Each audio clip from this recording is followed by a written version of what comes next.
नमस्कार, मैं हूं आपके साथ हिमानी नैथानी। हिंदुओं को एकजुट करने के लिए पदयात्रा निकाल रखे हैं बाबा बागेश्वर पंडित धीरेन्द्र कृष्ण शास्त्री जी, जो इस वक्त खुद हमारे साथ मौजूद हैं। शास्त्री जी, बहुत बहुत स्वागत है आपका। आपका धन्यवाद और आपके सभी दर्शकों का बहुत बहुत धन्यवाद। तो कैसे चल रही है आपकी पदयात्रा? पूरे देश के कोने कोने से हिंदू आ रहे हैं। गुजरात, राजस्थान, यूपी, छत्तीसगढ़ और यहाँ तक कि नेपाल से भी कुछ हिंदू कम्युनिटी आ रही हैं जो सनातन के लिए बहुत ज़्यादा कार्य करते हैं। वो सभी हिंदू भाई जो हिंदुत्व के लिए, राष्ट्रवाद के लिए जी रहे हैं, राष्ट्रहित के लिए जो जी रहे हैं, वो लोग भी उसमें सम्मिलित होने के लिए आ रहे हैं। सबकी एक एक डेट भी मिल रही है, सब लोग पहुंच भी रहे हैं। हम निकलेंगे, कारवां जुड़ता जाएगा, हिंदू जगता जाएगा, भगवान लहराता जाएगा। लेकिन शास्त्री जी, इसकी जरूरत क्यों पड़ी? इस पदयात्रा की जरूरत क्यों पड़ी? मतलब ये यात्रा एक धर्म विरुद्ध के है? बिल्कुल भी नहीं, राष्ट्र के हित में है और राष्ट्र के अहित को सोचने वाले लोगों के खिलाफ वो कोई भी हो। लेकिन अगर आप हिंदुओं को एकजुट करेंगे तो फिर मुस्लिम कहाँ जाएंगे?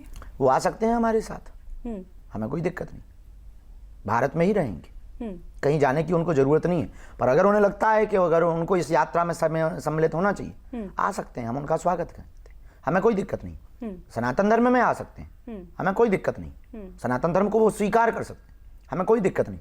वो अपने मजहब में भी रहें, पर कायदे में रहेंगे तो फायदे में रहेंगे।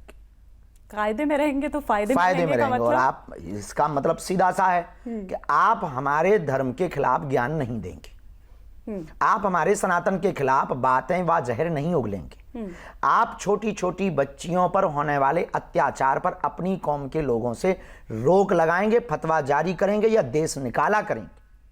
आप राम के राष्ट्र में राम के होने का सबूत नहीं मांगेंगे। आप कृष्ण जहां प्रकट हुए हैं उस भूमि के लिए आप जो है उसे अपनी संपत्ति नहीं बताएंगे। आप प्रायोजित तरीके से रामचरितमानस को जलवाने के लिए प्री प्लान नहीं करेंगे। आप राजस्थान जैसे प्रदेश में भीलवाड़ा में आपके इस समाज के एक युवक द्वारा गाय की पूंछ काट करके हनुमान जी पर चढ़ा दी जाती है और देश का कोई भी मुसलमान नहीं बोलता है। आप इस देश का खा करके जय फिलिस्तीन नहीं बोलेंगे। क्यों? क्योंकि आप भारत का खाते हो, आप फिलिस्तीन का नहीं खाते हो। आप वंदे मातरम क्यों नहीं गाएंगे? वंदे मातरम कहने में दिक्कत क्या है? क्यों नहीं राष्ट्रगीत गाएंगे? तो हमारा कायदे में फायदे में रहने का मतलब सीधा है कि आप इस देश के साथ चलें, जैसे आपके पूर्वजों ने आज़ादी के लिए इस देश के लिए लड़े, जैसे रहीम और रस खान ने इस देश में एकता का संदेश दिया। हमने भी मिसाइल मैन को स्वीकार किया, रस खान को स्वीकार किया, रहीम को स्वीकार किया।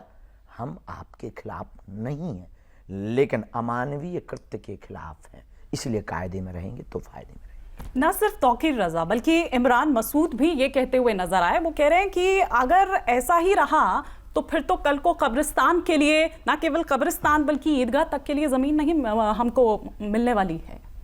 देखिए, 2005 में वक्फ बोर्ड के पास में 50,000 एकड़ जमीन थी। 2024 में मात्र 19 साल में इतना प्रोग्रेस हो गया कि 8.5 लाख एकड़। गजब है। आपने यहां तक कह दिया कि संसद भवन, जहां भारत की संसद भवन है, वो भी आपकी वक्फ बोर्ड की जमीन है। कल के दिन आप जो है तिरुपति बालाजी, वैष्णो देवी, बागेश्वर बालाजी, ये कह देंगे वक्फ बोर्ड की जमीन पर, फिर तो हो गया खेल। और इस देश में जब कोर्ट है तो सबके लिए है। आपका अलग से कोर्ट क्यों होगा? बोर्ड है तो सनातन बोर्ड भी होना क्यों नहीं होनी चाहिए? आपका भर रहे, गजब के हो आप लोग भी, और सरकार भी आपकी गजब की भी।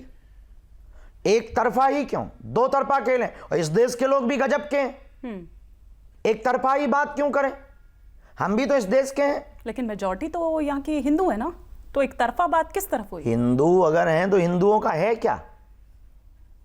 मस्जिदों पे आपका अधिकार नहीं है, आपकी सत्ता का और सरकार का अधिकार नहीं हो सकता, लेकिन मंदिरों पे अधिकार है सरकार का। मंदिरों पर सरकारी आधिपत्य है, मस्जिदों पे आधिपत्य नहीं है। फिर मस्जिदों पर भी आप आधिपत्य करिए। और अब तो आप भगवा हिंद लेकर आ गए, तो ये भगवा हिंद कैसे हो? इसको थोड़ा सा परिभाषित अगर उन्होंने कहा कि गजवाई हिंद होना चाहिए। हमने कहा कि भाई चलो ठीक है, गजवाई हिंद होना चाहिए तो भगवाई हिंद होना चाहिए। गजवाई हिंद का मतलब है गाजी की तलवार पर लोगों को बलात् रूप से तलवार गले पर रख करके इस्लाम धर्म को स्वीकार करवाना। अब उपाय क्या है? आप भैया ऐसा करते हो तो हम तो भगवाई हिंद चाहेंगे। हमारा धर्म, हमारा सनातन क्या कहता? वसुदेव कुटुंबकम उदार चरिता नाम, सबका स्वागत है, पूरा परिवार, संसार हमारा परिवार है, हम सब उदारवादी चरित्र के हैं। लेकिन आप ये कहते हैं कि हिंदू अगर एक नहीं हुए तो जैसे कश्मीरी पंडितों का हाल हुआ, जैसे बांग्लादेश में हुआ या कनाडा में जो ये हो रहा है, उसी तरह से हो जाएगा। उससे आपको क्यों बदतर लगता होगा, है? उससे बदतर होगा। ऐसा क्यों लगता है आपको? लगता, दिख रहा है, हो रहा है। लेकिन जिस देश कश्मीरी पंडित को विस्थापित कर दिया, पश्चिम बंगाल में दुर्गा पंडालों को भी नहीं लगाने देते। इस राम के राष्ट्र में राम की यात्रा निकलती है तो एक ना एक जगह पत्थर जरूर घलते हैं।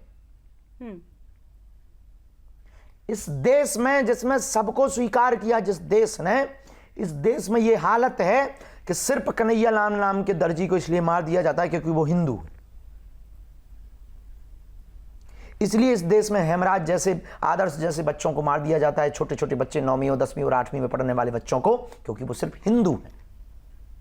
नूह और मेवात जलाया जाता है, मणिपुर जल रहा है और किसी ने तू करके चूंचक करके नहीं बोला, ना एक भी फतवा जारी हुआ। और आप कहते हो कि संविधान से देश चलेगा। हम क्या गलत कहते हैं? हम तो ये भी कहते हैं कि बांग्लादेश से बदतर हिंदुओं की हालत होगी अगर अभी ये जात पात से ऊपर नहीं उठे। अभी अगर करो या मरो की बारी, ये संकट, भारत पर संकट भारी है, इस बात को इन्होंने नहीं समझा तो भारत में रहने वाले हिंदू बांग्लादेश से बदतर दुर्दशा सहेंगे। आज हमारी बात तुमको बुरी लगेगी, आज हमारी बात अप्रासंगिक लगेगी, क्योंकि हम 10 साल बिफोर बोल रहे हैं। मैं महाकुंभ वाले पॉइंट पर वापस आना चाहूंगी, क्योंकि आपने कहा कि गैर हिंदू, गैर सनातनियों की एंट्री बैन है। गैर सनातनियों की, अब वो हिंदू भी हो, कहीं तो विदेश से भी आते हैं लोग, तो अगर वो सनातन से उन्हें प्यार नहीं है तो क्या मेरे अंगने में तुम्हारा क्या? या सिर्फ मुस्लिमों की एंट्री बैन? नो, गैर सनातनी। आप कहते हैं कि इनसे नहीं सामान खरीदा जाए, इनसे ना ये क्यों खरीदा जाए? जिन्हें ज्ञान नहीं है हवन सामग्री का, नवग्रह लकड़ी का, जिन्हें ज्ञान नहीं पंचरत्न का, सर्वौषधि का, त्रिवेणी संगम का, कौन कौन सी उसमें नदियां समाहित हैं, कौन गंगा है, जमुना है, सरस्वती है और कहां से प्रकट हुई हैं, वहां की महिमा पता नहीं, उनको शाही स्नान का पर्व पता नहीं, उनको मौनी अमावस्या के पर्व का पता नहीं, बसंत पंचमी के पर्व का पता नहीं, शिवरात्रि के पर्व का पता नहीं, शिव स्थापना का उन्हें पता नहीं है, चरण संतों की चरण रज का उन्हें मतलब पता नहीं, संतों के ज्ञान का पता नहीं है, सत्संग से लेना देना नहीं है, खालसा से लेना देना नहीं है, मठों के महंत महामंडलेश्वरों से लेना देना नहीं है, तो फिर धंधे से क्या लेना देना? बहुत बहुत शुक्रिया शास्त्री जी हमारे साथ जुड़ने के लिए। Thank you.